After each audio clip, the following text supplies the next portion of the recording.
अस्सलाम वालेकुम, मैं हूं आपकी host Veena Malik and I welcome you to Mastiyan. लफ्ज़ डाकू सुनते ही जहन में एक मनफी सा खाका बन जाता है, लेकिन एक ज़माना था कि डाकुओं के भी असूल हुआ करते थे। डाकू बच्चों, औरतों और कमज़ोरों को नहीं लूटा करते थे। और फिर सारे डाकू सियासत में आ गए। पुराने वक्तों में वो लोग डाकू बना करते थे जिनके साथ कोई जुल्म या फिर नाइंसाफ़ी होती थी और वो बगावत पर उतर आते थे। मगर आजकल के ज़माने में तो डाकुओं का ना कोई विजन है, ना ही कोई असूल और ना ही कोई इज्जत। डाकुओं में सिर्फ बुराइयां नहीं होती थी बल्कि जमहूरियत भी होती थी। किसी सरदार का ना अहल बेटा या फिर भाई सरदार नहीं बना करता था, बल्कि गैंग का सबसे बहादुर और काबिल डाकू ही सरदार बना करता था। जराइम में जिस कदर इजाफा हो चुका है, इन्हें ख़त्म करने के बस दो ही तरीके हैं। या तो कानून इस तरह से हरकत में आए कि चोरों और डाकुओं का सफाया हो जाए, या फिर चोरों और डाकुओं की गैरत जाग जाए। आइए लेकर चलते हैं आपको डाकुओं के गार में और देखते हैं कि वहां पर क्या हो रहा है। इतने हट्टे कट्टे हैं आप लोग, शर्म नहीं आती डाके मारते हैं? ए तेरा हक के मटियारे, क्या तू इन्हों हट्टा भी कह सकनी है तो कट्टा भी कह सकनी है। क्या फायदा इतनी लूट मार करने का, पैसा इकट्ठा करने का? असी नहीं लुटांगे तो कोई सानू लुट लेगा। इसे क्या हुआ अन्नी था? दिया हया करी, पिछली बारी तू बड़क मार के इधर लिगार सुटती ये जिन दा मुंडा है ते मैं पार रहा। नहीं, ये वक्तन फवक्तन बढ़के क्यों मार रहे हैं? मैं दसना असल गले वे कि अपना अपना निशान हर डाकू छड़ के जांदा है। चंगा भला एक चैनल ते काम करदा सी, इन्हें टोन नहीं छड़ी, उन्होंने को कम छुड़ाता। फिर मैंने अपने को डाकू भर्ती कर लिया। तुसी अपना शो लेके साढ़े गार च यही बताने के लिए कि आप लोग सिविलाइज्ड लोगों की तरह जिंदगी क्यों नहीं गुजारते। ये जिंदगी गुजारने का क्या ढंग है? To what? बस एदी टू जड़ी सी ना, ये टू दी वजह इन्होंने घरों कढ़िया। क्यों? ये बेटैमा टू कर देंदा सी। सरदार टू दा ना कोई वक्त हुंदा है ते ना कोई बटन। 6 महीने कैद कट के हुण असी आए हैं। तो और क्या पेरिस जाना था? आपने जेल ही जाना था जो आपके काम है। क्यों गए थे जेल? गल भी सुनिया कर बटियारे, बहुत इंजी बोलनी। असी डाका मार गए ते पूरा पिंड सुता पिया सी। अच्छा। असी ते डाका मारन तो पहले एसकार चे दे हथ जोड़े कि वेखी ओए पूरा पिंड वैरिया नहीं, उत्थे जाके टू ना करी। जो असी पिंड पहुंचे ते इंज लगदा सी पिंड च मौत दा सनाटा है। जो असी सारा पिंड लुट के घोड़े ते बैठे हैं तो एदी टू निकल गई। पूरा पिंड इकट्ठा हो गया। एक बंदे ने फैर किया। हाँ, तो फिर क्या हुआ? सरदार दी टू निकल गई। ओहो। और ते टू निकल ही जाती जो बंदे दे फैर इथों लंघे। बस फिर वेखे वेखी पहले मेरी टू निकली, फिर इधरों टू, फिर उधरों टू, फिर टू टू टू टा टू। हस ना मटियारे, दुख पुछे ना दे। ये डाकू किवें बने ने? ये जानिए कि टोला डाकू किवें बनया? कैसे बना? ये जो अपने ताए दे पुत्र दे वलीमे ते गया, अच्छा। इन्हें 36वां नान खादा है ते ताए ने आके दा गुट फड़ दिया कि सलामी थोड़ी ते नान 36वां। इन्हें नान सुट के ते हो टू कीता। पूछना चाहेगी कि ए डाकू किवें बने? दस होए अपनी दास्तान कि तू किवें डाकू बने? मैं एक मुकामी फनकार हाँ। तो बोर करते थे? ऐ गल नहीं मुटियारे, फिर जेड़ा भी ड्रामा कीता है उथे प्रोड्यूसर ने साढ़े पैसे मार ले। तो डाकू कैसे बन गया ये? जेड़े प्रोड्यूसर हक नहीं देंदे, डाकू बन के उन्हें को हक खो लिए। ए रूड़ा, ये डाकू उस दिन बने जो 20 किलो दा आटा 3500 दा होया। चल अंदर चल, छोड़ो मुझे। चल कहाँ ले आओ? कहाँ ले आओ मुझे? एडा अगे ने जाओ तक जाने की सानू भी इजाजत नहीं। मेरी आंखें खोलो, मैं तुम सबको देख लूंगा। ओए दी अखां खोल दे ओए, अगर एदी अखां बंद रहियां ते ज्यादा ओवरलैप करेगा। ये किस शरीफ आदमी को पकड़ लाए हैं आप? कौन है? अरे आप सब क्या डांसर हो?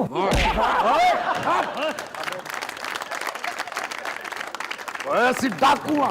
मेरा कसूर क्या, मुझे बताओ, मुझे क्यों उठा के लाए हो? ओए तेनू पर्ची भेजी, तू जवाब ही नहीं देता। कारोबार कहाँ है पहले जो मैं तुम्हें पर्चियों के पैसे देता फिरूं? ओए सीरियस लेना ना बोल। ओए सरदार ਇਹਦੇ ਕੋਲ बहुत पैसा है। पैसे नहीं है मेरे पास। अच्छा हटो थोड़ा जा, तेरे को पैसे नहीं है। ओए परसों तू तो तेरी पूरी फैमिली ने चाइनीज खाना खादा है। हाँ खाया है।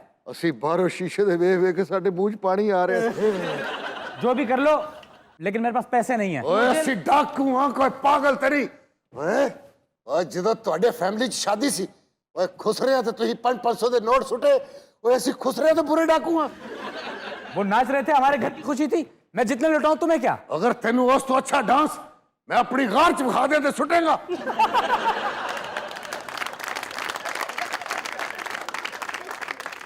भाई आप तो घबरा ही नहीं रहे। मुझे लगता है जो मुआशी हालात है काफी दफा किडनैप हो चुके हैं। मैडम, इन हालात में जीने से बेहतर है इंसान मर ही जाए। इंपोर्ट एक्सपोर्ट बंद है, ऊपर से महंगाई इतनी है, बंदा जाए तो कहां जाए? ओए बकवास बंद कर, ते फोन करके पैसे मंगवा। फोन कर, ओए फोन बार कर। तू की तमाशा बनाया है, कर फोन बार।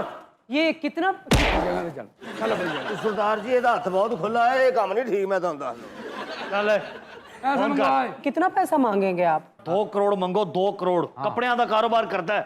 एडा क मुंडा ਇਹਦਾ 500 नहीं किसी ने देना। तुम जो कुछ कर लो, पैसे नहीं मिलेंगे, नहीं मिलेंगे, नहीं मिलेंगे। अपनी बीवी ने फोन करके कह दे ओए साढ़े रंग दे कपड़े पाले, क्योंकि वो बेवा होने लगी है। मैं करता हूं, मैं करता हूं।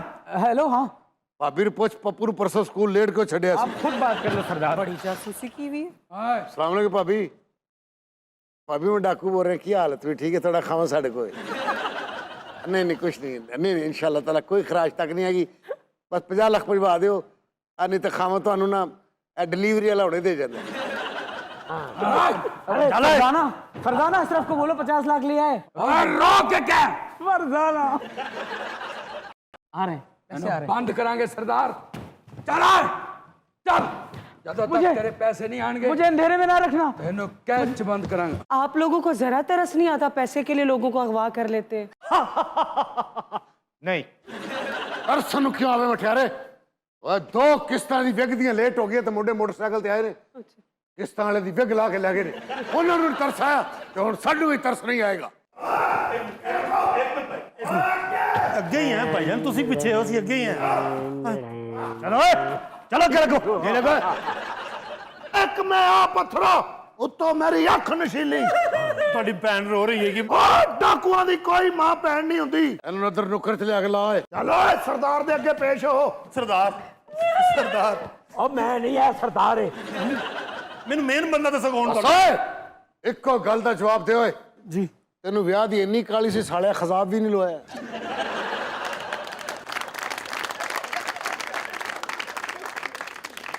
ये आप लोगों की बारात में से ये दोनों उठा के लाए हैं? क्या सिचुएशन है? ਬਰਾਤ ਹੀ ਚੁੱਕ ਕੇ ਲਿਆਣਾ ਹੈ। तो पूरी बारात ने कुछ नहीं किया? ਉਹ ਸਾਡੀ ਗੱਡੀ ਇਹਨਾਂ ਦਾ ਸੀ, ਬੱਸ ਵਾਲਾ ਦਾ ਸੀ।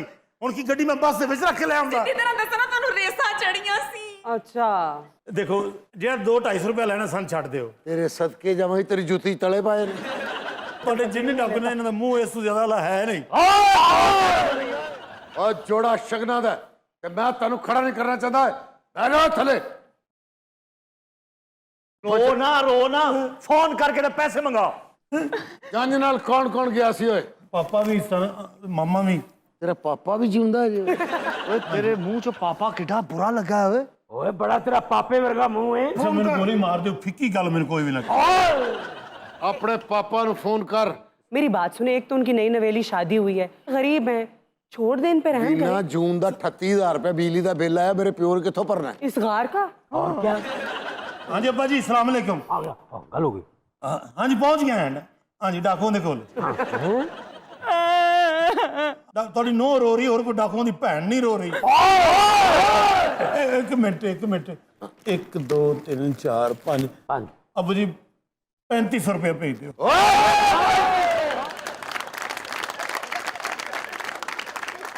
ਅਸੀਂ ਤੈਨੂੰ 3500 ਵਾਲਾ ਡਾਕੂ ਲੱਗ ਰਿਹਾ। ਓਏ 3500 ਤੇ ਅਸੀਂ ਉਦੋਂ ਨਹੀਂ ਲਿਆ ਜਦੋਂ ਸਾਡਾ ਮੁੰਡਾ ਡਾਂਸ ਕਰਦਾ ਸੀ। ਓਏ ਆਪਣੇ ਪਿਓ ਮਰਹੂਮ ਨੂੰ ਫੋਨ ਕਰਕੇ ਕਹੋ ਕਿ ਬਾਗੇ ਦਾ ਇੱਕੋ ਆਰਡਰ 1 ਕਰੋੜ ਲਾਵੇ, ਆਪਣਾ ਪੁੱਤਰ ਤੇ ਆਪਣੀ ਨੌਂ ਸਾਡੇ ਕੋਲ ਸਿੱਧਾ ਸਲਾਮਤ ਲੈ ਕੇ ਚਲਾ ਜਾਵੇ। 1 ਕਰੋੜ ਤਾਂ ਤੁਸੀਂ ਮੇਰੇ ਅੱਬੇ ਨੇ ਚੁੱਕ ਕੇ ਵੀ ਲਿਆਂਦੇ, ਉਹਨੇ ਨਹੀਂ ਸੀ ਦੇਣੇ। ਅੱਬਾ ਜੀ ਉਹ ਕਹਿੰਦੇ ਨੇ ਜੀ 1 ਕਰੋੜ ਰੁਪਇਆ ਦਿਓ ਤੇ ਆਪਣੇ ਬੱਚੇ ਲੈ ਜਾਓ। हेलो अब्बा, आवाज नहीं आ रही? अब्बा मैनू पता है ना, तो तू बोल है ठीक है। तेरे बेहतरीन कान ने, मैं कहना नाल दी हमसाई दी गल्लां तू सारियां सुन लैंदा है।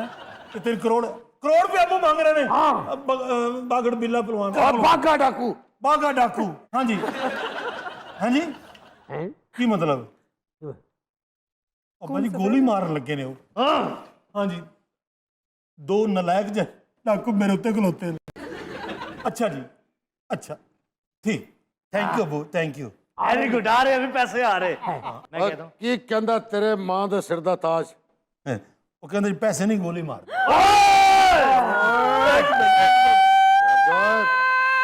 एक मिनट ठहर जा ताकि जो जे तू होरी गार साडी पवे जिन्नी मर्जी दूर है तू फड़वा देना सन एक मिनट देखो अब्बा जी तो अलावा भी तो है ना दूजा ऑप्शन दूजा मेरी मां मैंने बहुत प्यार करती ਓਏ ਮਾਵਾਂ ਤੇ ਪੁੱਤਰਾਂ ਨਾਲ ਪਿਆਰ ਕਰਦੀਆਂ ਹੁੰਦੀਆਂ ਨੇ ਪੁੱਤਰ ਦਾ ਮੂੰਹ ਪਵੇ ਵੱਡੇ ਜੱਗ ਵਰਗਾ ਕਿਉਂ ਨਾ ਹੋਵੇ ਕਿਉਂਕਿ ਪੁੱਤਰ ਤੇ ਪੁੱਤਰ ਹੀ ਹੁੰਦਾ ਹੈ अच्छा मैंने लगता है कोई फ्लॉप एक्टर ने ना नंबर ओए एक मिनट भाई आ गया अस्सलाम वालेकुम अम्मी ਅੰਮਾ ਜੀ ਨੂੰ ਸਾਰੇ ਡਾਕੂਆਂ ਨੂੰ ਸਲਾਮ ਆਖੋ ਸਾਰੇ ਡਾਕੂਆਂ ਦਾ ਤੁਹਾਡੇ ਪੈਰਾਂ ਤੇ ਹੱਥ ਹੈ सारे डाकू ਤੁਹਾਡੇ ਪੁੱਤਰ ਤੁਹਾਨੂੰ ਸਲਾਮ ਕਹਿ ਰਹੇ ਨੇ ਹਾਂ ਜੀ ਅੰਮੀ ਜੀ ਡਾਕੂ ਨੇ ਓਕੇ ਲੈ ਆਂਦਾ ਅੰਮਾ ਜੀ ਨੂੰ ਕੀ ਦੁਆ ਕਰ ਸਾਡੇ ਡਾਕੇ 'ਚ ਬਰਕਤ ਪਵੇ आप भी कर लो मैं ही करानी सारी है हाँ जी हाँ जी अम्मी वो कह रहे हैं कि 1 करोड़ रुपया दोगे तो सल्दो वन छड़न के आप उन्हें ना करती सीधी अच्छा अच्छा अच्छा अच्छा करोड़ पैसे आ रहे हैं भाई ਕੀ ਕਿਹਾ ਮਾਂ ਹੋਰਾਂ ਨੇ अम्मी ने कहा जी अबू ने ना करती पुत्र मैं कितों देना है?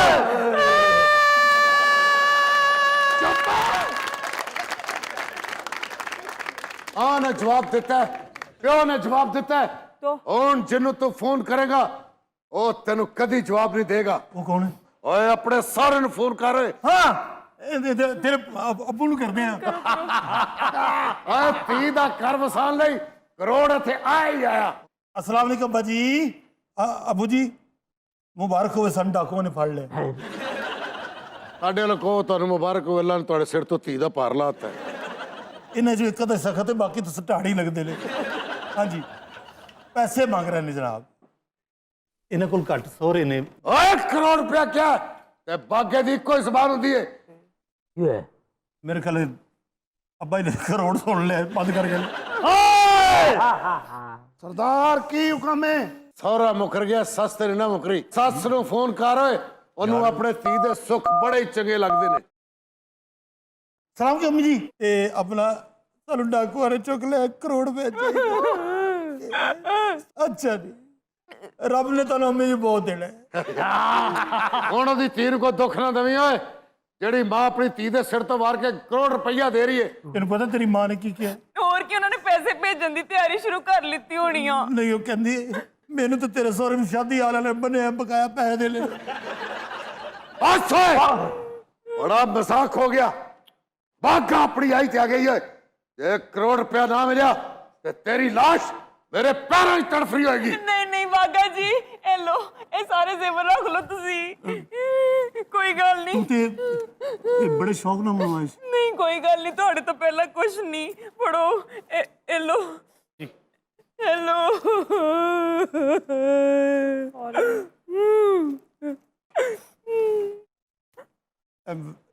ये जी ਇਹ ਕੁੜੀ ਨੂੰ ਦੁਬਾਰਾ ਪਵਾ ਦੇ ਅਸੀਂ ਡਾਕੂ ਜ਼ਰੂਰ ਹਾਂ ਪਰ ਅਸੀਂ ਵੀ ਧੀਆਂ ਭੈਣਾਂ ਵਾਲੇ ਆ ਅਸੀਂ ਕਿਸੇ ਧੀ ਦਾ ਜ਼ੇਵਰ ਲੈ ਕੇ ਜ਼ਿਆਦਤੀ ਨਹੀਂ ਕਰ ਸਕਦੇ ਇਸ ਆਈ ਤੇ ਇਸ ਘਰ 'ਚ ਹੋਆ ਕੇ ਸੀ ਪਰ ਜਾਏਗੀ ਇੱਥੋਂ ਇੰਜ ਨਹੀਂ ਅਸੀਂ ਇਹਨੂੰ ਇੱਥੋਂ ਆਪਣੀਆਂ ਧੀਆਂ ਦੀ ਤਰ੍ਹਾਂ ਵਿਦਿਆ ਕਰਾਂਗੇ हाँ जी ਉੱਠ ਕੁੜੀਏ 10 ਦਿਨਾਂ ਦੀ ਡਾਕੂ ਕੋਲ ਜਿਹੜੀ ਦਿਹਾੜੀ ਸੀ ਸਲਾਮੀ ਦੇ ਤੌਰ ਤੇ ਕਬੂਲ ਕਰ ਭੈਣ ਨੂੰ ਵਿਦਿਆ ਕਰੋ ਏ क्या बात इन्ने खुले पैसे जंज मांग के आए इन डाकुओं में तो बड़े ethics हैं। जुदा है मेरा भरावा नहीं तुसी रख लो ਤੁਹਾਡੇ ਆਪਣੇ ਹਾਲਾਤ ਠੀਕ ਨਹੀਂ ਇਧਰ ਦੇ ਭਰਾ ਨੂੰ 500 ਹੋਰ ਦੇ ਤੁਸੀਂ ਸਾਈਡ ਦੇ ਨਸੀਬਾਂ ਵਾਲੇ भाईजान को चंगी शह खा ले ਸ਼ੁਕਰੀਆ ਅੱਬਾ ਜੀ अपना डाकू सोरा जी ਹੁਕਮ ਕਰ ਪੁੱਤਰ फिर कदों चुकोगे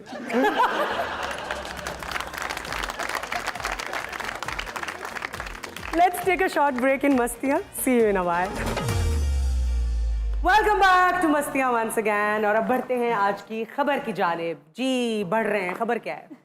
खबर है कि दौरान परवास खातून मुसाफिर को बिच्छू ने काट लिया। लो जी। ये डेफिनेटली पाकिस्तान का वाकया नहीं होगा। अच्छा तेनू नहीं पता तू छुन्ना काका है, तू ही लिख के देता तो डेफिनेटली पाकिस्तान का नहीं होगा। अच्छा वैसे जहाज के सफर की ये बात है कि आपने कितना भी सफर क्यों ना किया हो, like I started travelling when I was just 15-16 years old, but still अभी भी जब टेक ऑफ होता है तो दुआएं पढ़ के, और जब लैंडिंग होती है तो शुक्र अदा करते हैं कि लैंडिंग हो गई। अच्छा जब मैंने पहले दफा सफर किया ना, तो मैं ना तो वो टेक ऑफ पे ना लैंड पे, जब वो टैक्सी कर रहा होता है ना, अच्छा। उस वक्त बड़ा डर लगता है। जहाज तो उतर के टैक्सी च बैग डर जाने। जहाज जब रनवे पे दौड़ता है ना तो उसे टैक्सी करना कहते हैं। पता ना जहाज सारा कवर ਹੁੰਦਾ ਹੈ। जहाज ਜਦੋਂ रनवे ਤੇ टैक्सी करदा ना ਇਹੋ ਜਿਹਾ कपड़ा बन ਲੈਂਦਾ कि वेग ना उड़ जाए। अच्छा जहाज के सफर के दौरान विंडो सीट लेने के लिए कभी तगोदो की है? मैंने बहुत की। मैंने नहीं की। ਇਹ ਬਾਰੀ ਵਾਲੀ ਸਾਈਡ ਤੇ ਬੈਠਦਾ ਹੈ ਤਾਂ ਜਹਾਜ਼ ਹੀ ਲਾਰੂ ਹੋ ਜਾਂਦਾ ਹੈ। आपको एक फैक्ट पता है अबू बकर कि जहाज का जो खाना है उसका टेस्ट इतना अच्छा महसूस क्यों नहीं होता? हालांकि वो वही खाना होता है जो हम नॉर्मली खाते हैं, rice, vegetables, chicken, beef, whatever. इसकी वजह ये होती है कि सर्टेन बुलंदी पर जाके ना आपके जो टेस्ट बड्स होते हैं ना वो भी इफेक्ट होते हैं। You don't taste food as good as it is. मैंने थाई एयरलाइन में सफर किया था और थाई खाना मैं बड़े शौक से खाता, लेकिन उसमें वो टेस्ट आ ही नहीं रहा था जो नीचे आता है। ਇਹੋ ਜਿਹਾ ਜਦੋਂ ਜਹਾਜ਼ ਉਤਰ ਰਿਹਾ ਹੋਵੇ ਉਤੋਂ ਆਪਣਾ ਘਰ ਵੇਖ ਕੇ ਕਹਿੰਦਾ ਹੁੰਦਾ ਮੇਰੇ ਕੋਲ ਰਕਸ਼ੇ ਦਾ ਕਿਰਾਇਆ ਨਹੀਂ, ਮੈਨੂੰ ਸੁੱਟ ਦਿਓ ਇੱਥੇ।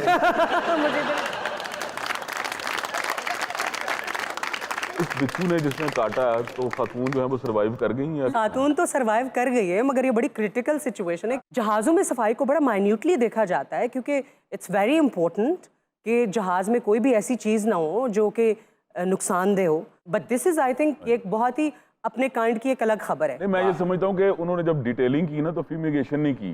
हाँ। अब आप ये देखिए कि इंडिया की एक एयरलाइन है बड़ी मशहूर, इंडिगो, उसमें कभी कबूतर निकल आते हैं, कभी उसमें कॉकरोच निकल आते हैं, कभी उसमें से चूंटियां निकल आती हैं। तो मेरा ख्याल है कि ये खबर भी उधर ही जाएगी। ये खबर भी इंडिया की है और एयर इंडिया की है। बस वही एयर बात इंडिया होगी। से मंसूब बहुत सारे ऐसे वाक़े। अच्छा बिच्छू से मुझे याद आया कि ਮੇਰਾ ਭਾਈ ਵੀ ਬਿੱਛੂ ਹੈ। एयर इंडिया से मंसूब बड़े वाक़यात हैं, लेकिन एक वाक़या बहुत ही फनी है।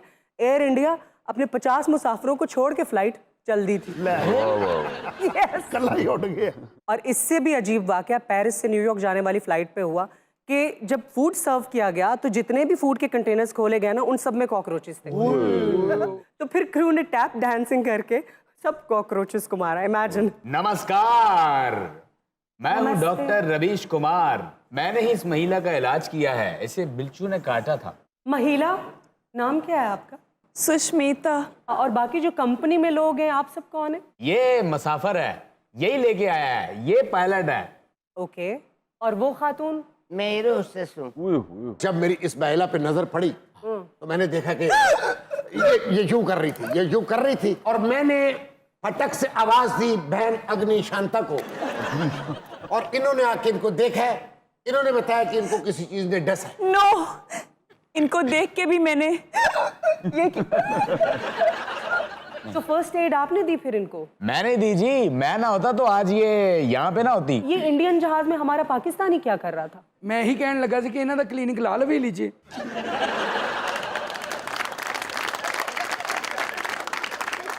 आपने इमरजेंसी लैंडिंग की?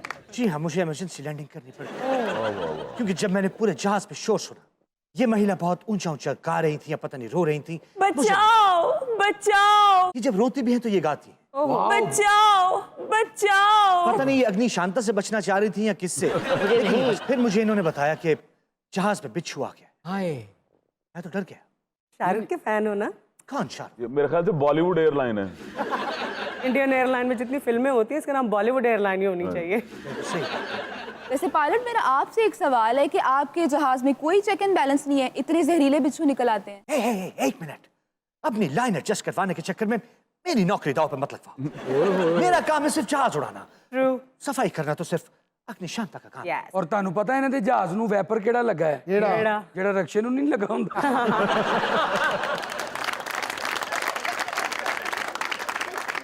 अच्छा अभी तक ये तो मुअम्मा ही है ना। मोहतरमा, आपको बिच्छू ने काटा कैसे? ऐसे बिच्छू की तो टेल पे डंग नहीं होता। जब मैं ट्रैवल कर रही थी तो ये एयर होस्टेस बार बार मेरे पास से गुजर रही थी। मुझे लगता है यकीनन इसके बालों में से निकल के एक बिच्छू ने काटा हो। देखिए, जब आपको इसने डसा है आपके जहन में बुरी बुरी चीजें आना शुरू होगी। हाँ, मुझे गंदे गंदे सांप, गंदे गंदे परिंदे, गंदा नाला, ऐसी अग्नि ने डिफेक्ट।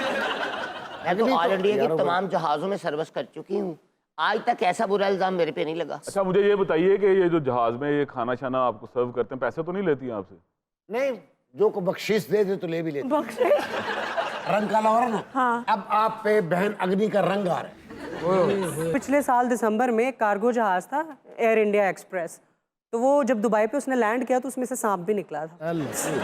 और एक जहाज ऐसा था कि जिसकी जो है ना वो छत टपकने लग पड़ी थी और नीचे बकायदा पानी का एक जोहड़ बन गया था, और बाद में पता चला कि एसी का डक्ट जो है ना वो उन्होंने फिटिंग सही नहीं की हुई और सारा पानी अंदर। गल्ला बहुत करते तेरे तरह पैसेंजर जहाज के पर ते बह के दवाना खान डे हुंदा। मेरा दिल करता है कि मैं लोगों के उतरे हुए कपड़े पहनूं। अग्नि है, अग्नि है। ये शांता और क्या क्या करती हैं? ए पीछे मोमबत्ती ने शापर भी पैक कर दी। बात यह है चश्मे वाले भाई, जी जी। मैं शांता के बगैर जहाज उड़ाता ही नहीं। क्यों? ओ क्यों? क्योंकि मेरा और शांता का एयर इंडिया में एक साथ इंटरव्यू हुआ। मेरे नैना मेरी शांता को ढूंढते हैं। एक दफा बारिश हो गई जहाज च, अच्छा। शांता ने सारा पानी जहाज दा बाल्टियां ने कढ़े।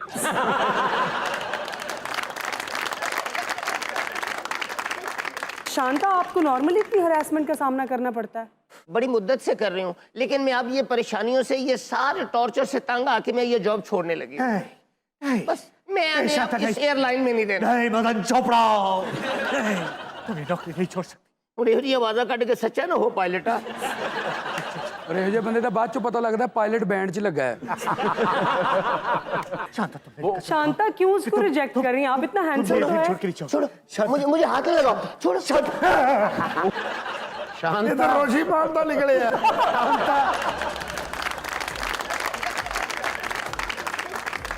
यहाँ पर वक्त हुआ एक ब्रेक का, हमारे साथ रहिएगा।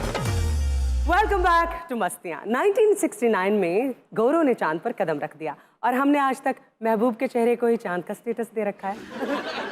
और हमारी फ्रैंकनेस का ये आलम है कि चांद पर हम कभी गए ही नहीं और चंदा को हम मामू कहते हैं। बात सिर्फ यहीं पे ख़त्म नहीं होती। वो जो बुढ़िया है ना, चांद पर सदियों से चरखा काट रही है, उसे हम नानी कहते हैं।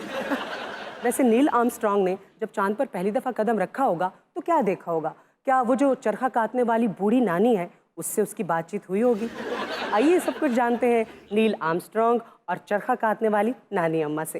Welcome to Mastiyan. अम्मा क्यों पुत्र को मार रही हैं? ये खाना खराब दिया पुता, तेरी जुर्त की में हुई मेरे प्रेम से अपना फोट भी नहीं, अद्धा फोट भी नहीं तुम रखे है।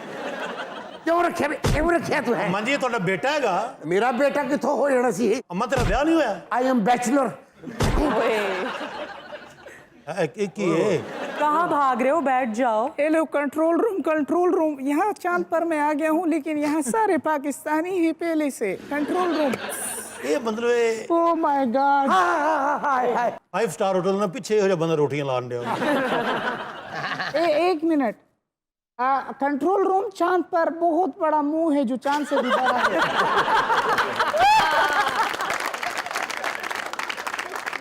मैम जानते हैं? हाँ, हम सब चांद पे हैं। मैं छलांग मारने लगा जी। क्यों?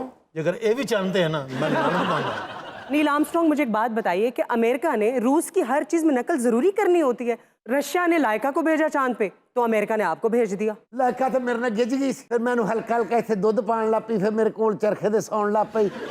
आप कैसे पैदा हुई? वहाँ पे तो हॉस्पिटल ही है चांद। मैं कैसे उत्तों मैंने इस तरह से लगता, तू तो थल्ले भी इस तरह ही। वैसे अम्मा, चांद पर यूं अकेले आप बोर नहीं हो जाती? इंसानों से आपको क्या मसला है? आपको क्या मसला है? कहा जाता है कि चांद पे आपने कदम रखा ही नहीं था। ये तो ऐसी बातें बनी हुई। वैसे अबू बकर, आपने सही कहा है। और 5% अमरीकी सर्वे के बाद ये बात सामने आई है कि वो इस बात पे यकीन करते कि सब झूठ था, कभी चांद पे कोई गया ही नहीं। फ्लैग था आपका यूएसए का, वो लहरा नहीं था रहा, वो बिल्कुल मुंजमद हुआ हुआ। भाई देखो, उधर था हवा कम, ठीक है, हवा सारा बंद था। अम्मा जी आप बताएं, हवा कम होती है वहाँ पे? मेरा थथू पुत्र, मेरी गल सुन। आप मेरे साथ बदतमीजी से बात कर रही हैं बार-बार। और मैं तेरे माई टाई ला के गल करे यार। जी जी। कदों दा चन्न बने? हाँ जी। मैं कल्ली रहनी सा, मैं इन्नी बोर नहीं हुई जिन्होंने 5 मिनटां मैनू कीता। नानी अम्मा, आप ये बताइए कि चांद पे गुजर बसर कैसे होती है? कपड़े वगैरह कहाँ से लेती हैं आप? चांद पे हर शय पहुंच जाती। कैसे? ऑनलाइन है? अम्मा तेरे को मोबाइल भी है? हाँ, ਪੁੱਤਰ ਮੈਂ ਤੇ ਇੱਕ ਦਿਨ ਸਵੇਰੇ ਸਵੇਰੇ ਉੱਠੀ ਤੇ ਮੈਨੂੰ 5-6 ਬੰਦੇ ਨੇ ਧੋਤੀਆਂ ਵਾਲੇ ਗੁਜਰਾਤੀ ਜ਼ਬਾਨ ਬੋਲਦੇ ਨਜ਼ਰ ਆਏ ਵੀ ਮੈਂ ਕਿਹਾ ਤੁਸੀਂ ਚੰਦ ਤੇ ਕਿੱਥੇ? ਕਹਿੰਦੇ ਸਾਨੂੰ ਏਜੰਟ ਛੱਡ ਗਿਆ ਇੱਥੇ।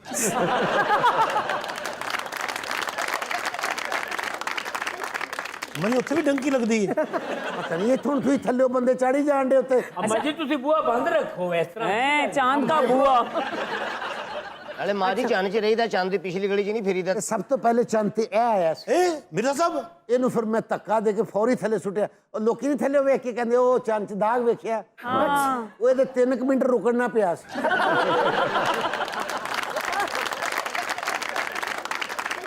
ਪੁੱਤਰ ਨੀਲ ਨਿਤਨ ਮੁਕੇਸ਼ ਕੀ ਨਾਂ ਇਹਦਾ? Neil Armstrong. ਪਹਿਲੇ ਦਾ ਇਹ ਨਾਂ ਨਹੀਂ ਸੀ। ਜਦੋਂ ਮੈਂ ਜੁੱਤੀਆਂ ਮਾਰੀਆਂ ਨੂੰ ਨੀਲ ਪਏ ਫਿਰ ਥੱਲੇ ਅਮਰੀਕਾ ਤੋਂ ਸਫ਼ਰ ਕਰਕੇ ਤੂੰ ਉੱਤੇ ਆਇਆ। ਉੱਤੇ ਆਂਦਾ ਮੈਨੂੰ ਕਹਿੰਦਾ ਅੰਮਾ ਕੜੀ ਪੱਕੀ ਹੈ। नहीं तो इतने दूर से ਤੂੰ ਚੰਨ ਤੇ ਆਇਆ ਸੀ ਕਿ ਡਸ ਕੇ ਆਇਆ ਸੀ? ਉੱਤੇ ਆਲੂ ਵਗੈरह ਤਾਂ ਹੋ ਹੀ ਗਏ ਨੇ। हाँ काश तो हो रहे हैं। ਥੱਲੇ ਤੁਹਾਡੇ ਆਲੂਆਂ ਦਾ ਕੀ ਰੇਟ ਹੈ? 40 ਰੁਪਏ। ਇੱਥੇ 40 ਰੁਪਏ ਕਿਲੋ ਦੁਨੀਆ ਤੇ। ਹਾਂਜੀ ਅੰਮਾ ਜੀ। ਉਹ ਉੱਤੇ ਆ ਜਾਓ ਸਾਰੇ ਮੌਜਾਂ ਲਵਾ ਦੇਗੀ। क्यों वहाँ क्या है? ਉੱਥੇ ਤੇ 40 ਦੇ ਮਮਾਣ ਵੇਚਣ ਨਹੀਂ ਹੈ। ਅੰਮਾ ਉੱਥੇ ਗਾਹਕ ਵੀ ਤਾਂ ਇੱਕ ਹੀ ਹੈ ਨਾ।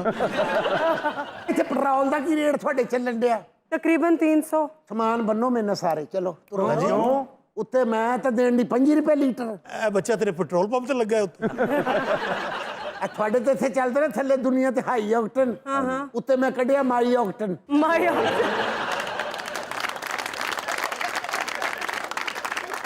नील आर्मस्ट्रांग, मैं आपकी जर्नी के बारे में आपसे पूछना चाहती हूँ। मुझे ये बताइए कि जब आप पहली दफ़ा चांद पे गए थे तो आपका खुद का शौक था या आपको मोटिवेट करना पड़ा था? मीना जी मैं आपको पूरा दास्तान सुनाता हूँ। एक बहुत बड़ा आग का गोला निकले और हमारा सांस ऊपर को ऊपर नीचे के नीचे। ਅਸਲ ਤੇ ਨਾ ਇਹ ਰਾਕਟ ਦੇ ਉੱਤੇ ਬੈਠਾ ਸੀ ਜੱਫਾ ਪਾ ਕੇ ਉਹਨੇ। ਇਹਨੂੰ ਪਤਾ ਨਹੀਂ ਸੀ ਚੰਦ ਤੇ ਜਾ ਰਿਹਾ ਹੈ। ਇਹਨੇ ਸਮਝਿਆ फैसलाबाद जा रहा है।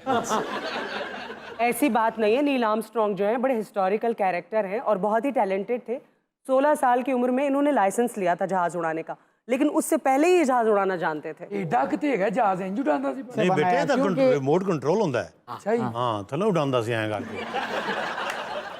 चांद पर जाने से पहले जो इनका तजर्बा था ना खला में जाने का, वो इनकी गाड़ी पर इनके साथ किया जाता था। एक दफ़ा ऐसा हुआ था कि खला में जाने के बाद जब ये वापस आ रहे थे अपनी गाड़ी में, तो 200 फुट के फासले पर जब गाड़ी पहुंची तो वो गोल गोल घूमना शुरू हो गई थी। इसके बाद ये पैराशूट के जरिए से नीचे जमीन पर उतरे। अब आप ये देखेंगे इस बात से जो आपने अभी बात की, इसके बाद कैसे बंदा कोई यकीन करेगा चांद पे किसी ने कदम रखा होगा।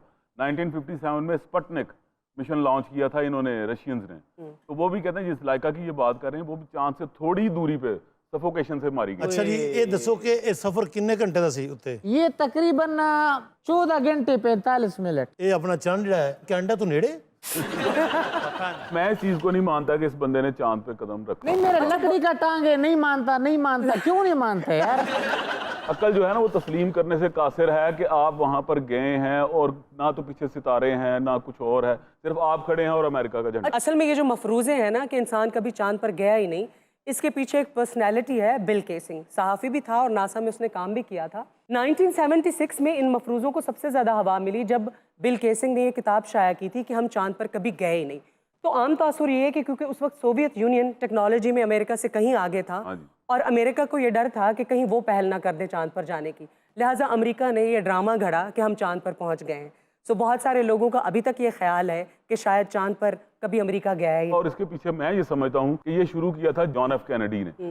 रिचर्ड निक्सन ने उस वक्त वो आ चुके थे प्रेसिडेंसी में, तो उन्होंने ये सारा क्रेडिट अपने सर लेने के लिए, मेरे ख्याल से ये एक वो कहते हैं ना झूठ के पलंदे को पूरी दुनिया के सामने। अच्छा, इस बात को और भी तकवीत मिलती है तब जब एक बहुत बड़ा क्वेश्चन खड़ा होता है कि जब आप चांद पर एक दफा गए तो फिर दोबारा कभी क्यों नहीं गया? मैं मिसाल ये देना चाहूंगा कि आप ये देखें कि हालिया इंडिया ने ये कोशिश की, वो भी बुरी तरह नाकाम हुए। जी जी। तो उन्होंने वो लीमू तक नीचे रख दिया। इतराज करने वालों का ये भी कहना है कि जब आप चांद पर गए थे, जाहिर बात है जब हम जमीन से देखते हैं तो आसमान पर सितारे नजर आते हैं, तो वहां पर सितारे नजर क्यों नहीं आए? तो इस एतराज का जवाब प्रोफेसर ब्रायन ने ये दिया है क्योंकि चांद की रोशनी सूरज से मुनकिस होती है, तो चांद के इर्द गिर्द जो है बहुत ज्यादा रोशनी होती है, इसलिए उस रोशनी की वजह से वो जो सितारे थे उस वक्त नजर नहीं आ रहे। यार पता की खान साहब तो इस गल समझ नहीं है कि जो चंद इंज अद्धा हो जाता ऐ करके, जिस तरह अम्मा गुजारा करती, अम्मा उत्थे लत्तां लमका के चलते बैठी होंदी।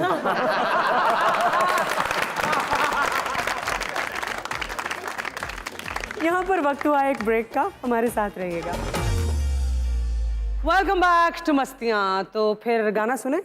देखो गाने तो याद आया कि क्या ਅੱਜ ਮੈਨੂੰ ਅਜ਼ਰ ਗੀਲਾ ਸਾਹਿਬ ਕਹਿ ਰਹੇ ਨੇ ਕਿ ਮੈਂ ਅਫਸ਼ਾਂ ਬਣਦਾ ਬੰਦਾ ਰਹਿ ਗਿਆ।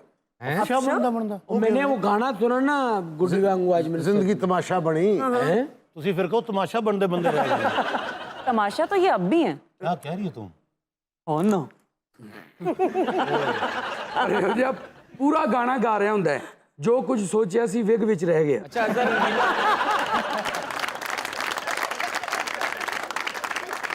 And with this beautiful track, time to say goodbye. Take care of yourself until we meet up next. Allah Hafiz.